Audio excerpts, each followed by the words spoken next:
Hello guys, welcome back to my channel. So we're doing another car review here in Mega Mall, and you guessed it, I am back here, Mitsubishi Gateway Mega Mall here at the basement food court. So you already know, I already did my full test drive review and I was part of the launch at SM Aura of this all new Mitsubishi XForce GT. This is the top of the line model, all with the goodies. But what I'm here for is actually this. This is the GLS base model. So as you can see with both vehicles, they look exactly the same to one another. Surprisingly, for a base model, you still get LED lights. They're very nice as well, like with the GT. They act as well as your repeaters. Same amount of ground clearance. I stand corrected too with the wheels. These are running still on 18-inch wheels, same as the GT, top of the line model.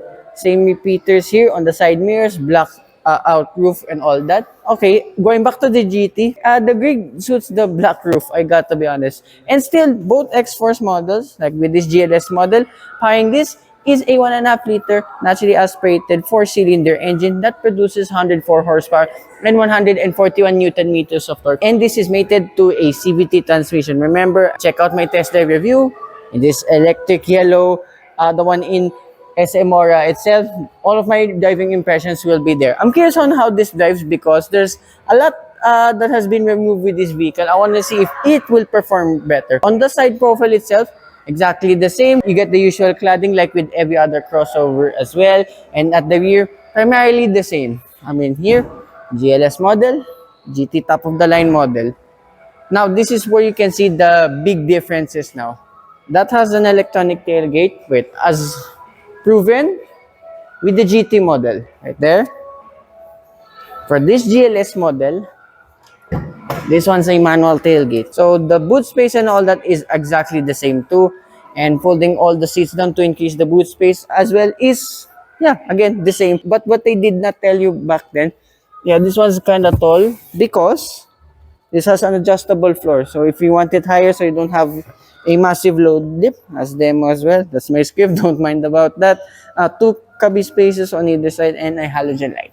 So with that, here in the exterior. Oh yeah, speaking of the X-Force, I never got to mention this GT test drive review and during the launch of it. The X-Force name is pretty unique because they sound like X-Men characters. Anyway, that's why I made the last minute thumbnail change to with the GT model. So, here we go. A tour inside of the GLS model. Almost the same but with few differences. Here in the door card, the GLS still has soft pads here for your elbows, but it's no longer the brown type here, like in the GT model. And this is the GT model. Then look at this GLS model. This one is still leather.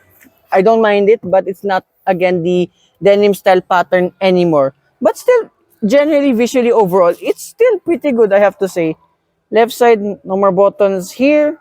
Still cubby space. And what I like too with this GLS model, you still get Yamaha sound system all around. I demoed this during the test drive at SMR. It's one of the best sound systems I've ever tried out in any crossover so far. So another nice thing with this Mitsubishi X-Force, even though in its base model, yeah, at least they still retained it. Steering wheel is exactly the same, but there's the difference now.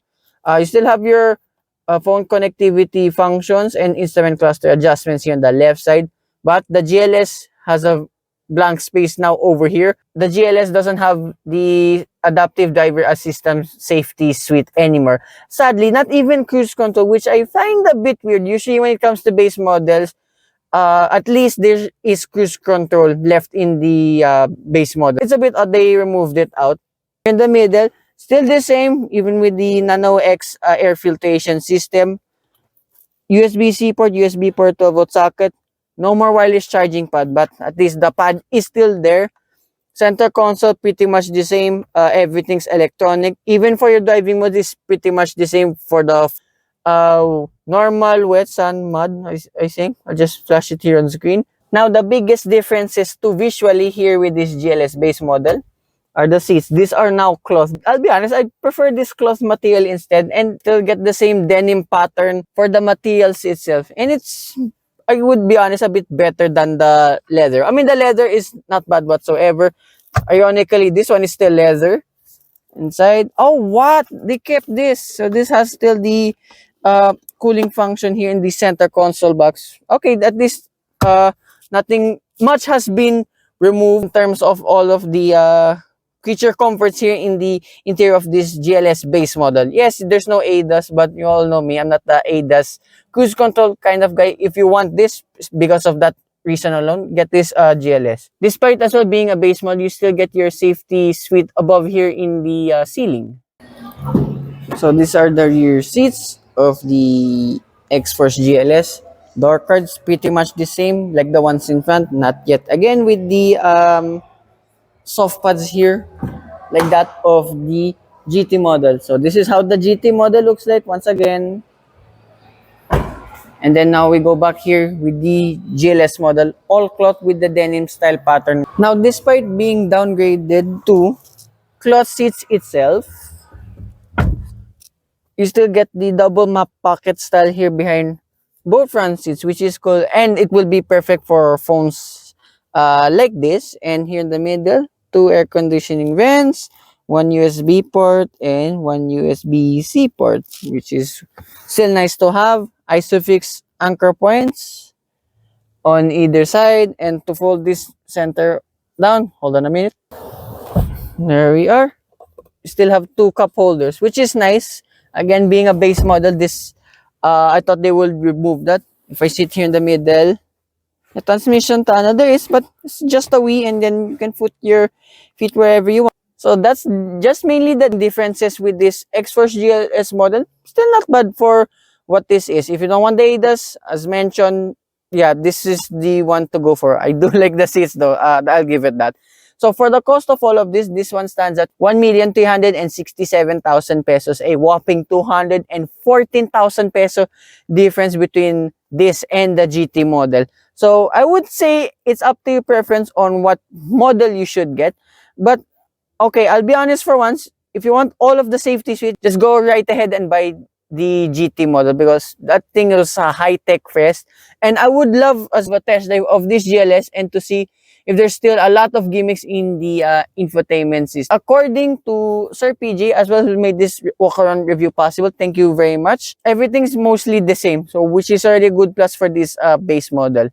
So yeah, that concludes my walk around tour of this Mitsubishi XForce GLS. So again, I would like to thank everyone here at Mitsubishi Gateway Mega Mall here at the basement food court, and to Sir PG for making this all possible. So hope you guys like and subscribe, and I will see you hopefully soon with more Mitsubishi XForce content.